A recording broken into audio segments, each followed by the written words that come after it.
Yabo. Hayi njalo ayijiki manje. Right.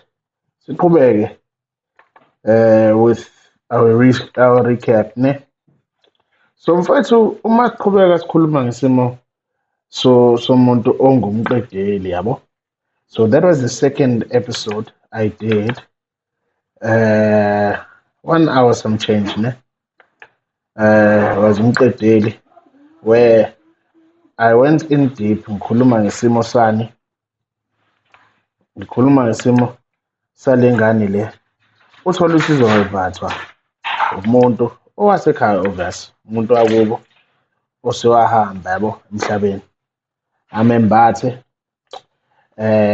loyo muntu thola ukuthi ube nesiphiwo okanye ubenza umsebenzi thizeni loyo muntu yabo mhlawumbe ukwelapha yini whatever the case may be and abuye azombatha ingane kaJabulani noma ingane kaMasiya la noma ingane yakho ayembathe leyo ngane yakho loyo muntu loyo ebese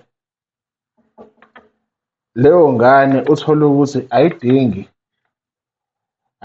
ukuthi kube khona utho eyenzayo okuningi uthola ukuthi into yokuqala nje kumele ayenze kumele aqale enze izinto ezimbalwa so that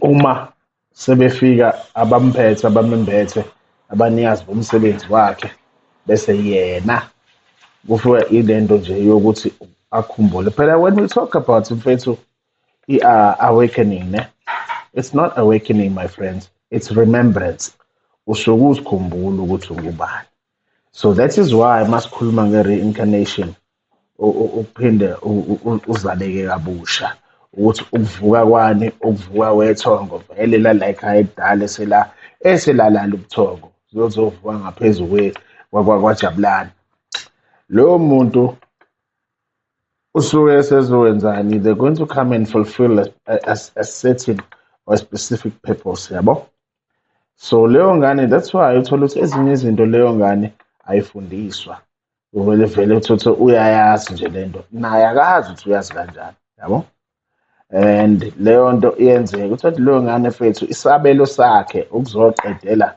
lo yamsebenzini ngiyizwa ngithini and the moment evuma emukela ebese kuyashintsha-ke impilo yakhe-ke nani yabo ngebhadi-ke bafethu umuntu kanjalo hamba ebese bayamlwisa vele abakubo into it's normal bafethu these things happen yabo thola ukuthi bazomlwisa nani umona indaba ingane kaDuduzile hhayi ingane kaJabulani uyabona and those are family feuds bafethu ezindala right have a look reintegrate listen again and engage danko